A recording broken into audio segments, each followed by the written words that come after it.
Hello दोस्तों, तो कैसे हैं आप सब। इस वाली वीडियो में हम समझने जा रहे हैं विटामिन डी के बारे में। जैसे आपके घर वालों ने या आपके किसी दोस्त वगैरह ने बोला होगा, जैसे सर्दियों में बोलते हैं कि धूप में बैठो, धूप में बैठो। क्यों बैठो?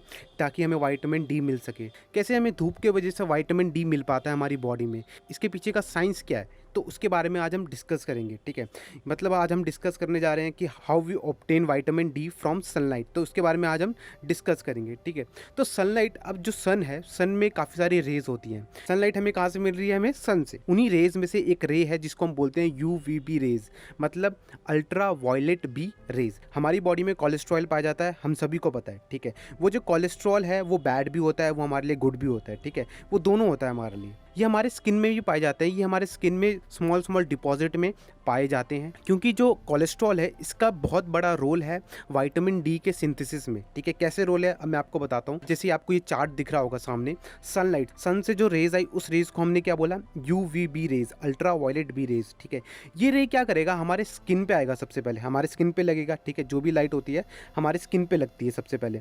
जो कोलेस्ट्रॉल हमारे स्किन में पाया जाता है उस कोलेस्ट्रॉल को बोलते हैं 7 डिहाइड्रो कोलेस्ट्रॉल। ठीक है, तो ये जो कोलेस्ट्रॉल है हमारी स्किन में पाया जाता है।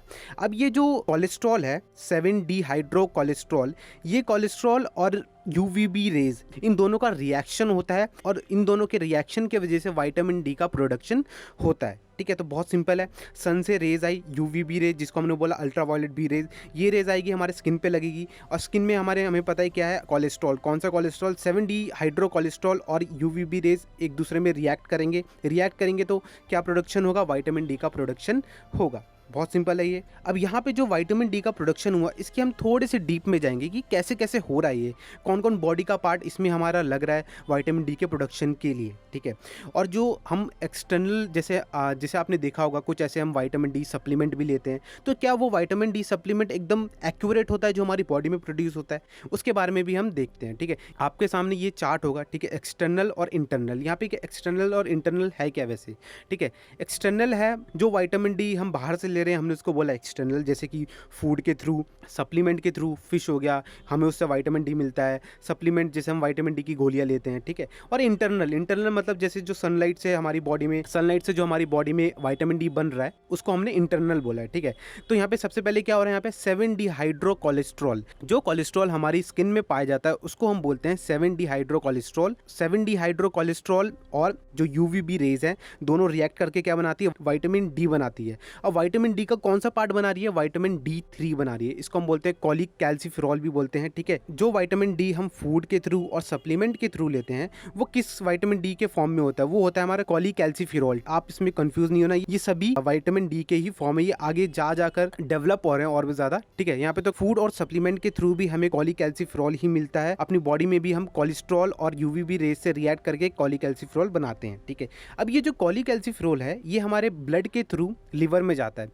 लिवर में जाके ये क्या बनाता है? कैल्सीडियोल। ये क्या बनाता है? कैल्सीडियोल। इसका साइंटिफिक नेम भी नीचे लिखा हुआ है, 2,5 हाइड्रोक्सी विटामिन डी। तो यहाँ पे क्या हुआ? यहाँ पे जो कॉलिक कैल्सिफेरॉल था ये सीधा ब्लड के थ्रू लिवर में गया, लिवर में जाके ये कन्वर्ट हो गया। ठीक है, अब ये जो कैल्सीडियोल है, अब ये ब्लड के थ्रू जाएगा हमारी किडनी में, किडनी में जाके ये कन्वर्ट होगा हमारे कैल्सीट्रियोल में। अब जो ये कैल्सीट्रियोल बना, ये हमारा biologically active form of vitamin D है। मतलब जो हमारा विटामिन डी बनने का जो लास्ट स्टेज है और जो फाइनल स्टेज है वो होता है हमारा कैल्सीट्रियोल। कैल्सीट्रियोल क्या है? हमारा biologically active form of vitamin D. मतलब यही मेन हमारा विटामिन डी है। यहाँ से हमारा जो विटामिन डी है हमारे मसल्स में जाएगा, हमारे इम्यून सेल्स में जाएगा, हमारे बोन्स में जाएगा।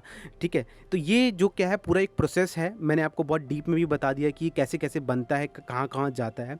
मैं आपको शॉर्ट में दोबारा बता देता हूँ। यूवीबी रेज कोलेस्ट्रॉल के साथ रिएक्ट करके बनाता है कॉलिक कैल्सिफेरॉल। ये कॉलिक कैल्सिफेरॉल हमारे ब्लड के थ्रू लिवर में जाता है, लिवर में जाके ये कन्वर्ट होता है कैल्सीडियोल में, कैल्सीडियोल ब्लड के थ्रू किडनी में जाता है, किडनी में कन्वर्ट हो जाता है और ये बनता है कैल्सीट्रियोल। कैल्सीट्रियोल हमारा फाइनल विटामिन डी है और यहीं से हमारी पूरी बॉडी में जो विटामिन डी जाता है, इम्यून सेल्स को हो चाहे हमारे बोन्स को हो, सभी जगह जाता है। अब यहाँ पे एक क्वेश्चन आ जाता है कि हमें ज़रूरत क्या है विटामिन डी की? विटामिन डी की क्या ऐसी ज़रूरत है जो हमें चाहिए होती है हमारी बॉडी में? तो यहाँ पे जो कैल्शियम, अब कैल्शियम हमें पता है। ठीक है, कैल्शियम हमारे लिए इंपॉर्टेंट है हमारे बोन्स के लिए। ठीक है, हमारी जो बोन्स है उसकी मेंटेनेंस के लिए, जो हमारे हड्डियों में दर्द होने लग जाता है। ये किस लिए होने लग जाता है कि हमारी बॉडी में कैल्शियम की कमी होने लग जाती है। तो विटामिन डी क्या करता है, अगर हम कोई कैल्शियम ले रहे हैं, ठीक है, कैल्शियम की सप्लीमेंट भी ले रहे हैं, अगर हम कैल्शियम की कोई सप्लीमेंट भी ले रहे हैं, बट जब तक हमारी बॉडी में विटामिन डी नहीं है, वो जो कैल्शियम है वो एब्जॉर्ब नहीं हो पाएगा। जो विटामिन डी का जो मेन काम है वो है एब्जॉर्प्शन ऑफ कैल्शियम, कैल्शियम को एब्जॉर्ब करना, उस कैल्शियम को बोन्स के मेंटेनेंस पे लगा देना। तो इस बेसिकली इसका ये काम है। और वीडियो आपको किसी भी एंगल से अच्छी लगी हो तो प्लीज़ वीडियो को लाइक करना, शेयर करना, सब्सक्राइब करना। Thank you.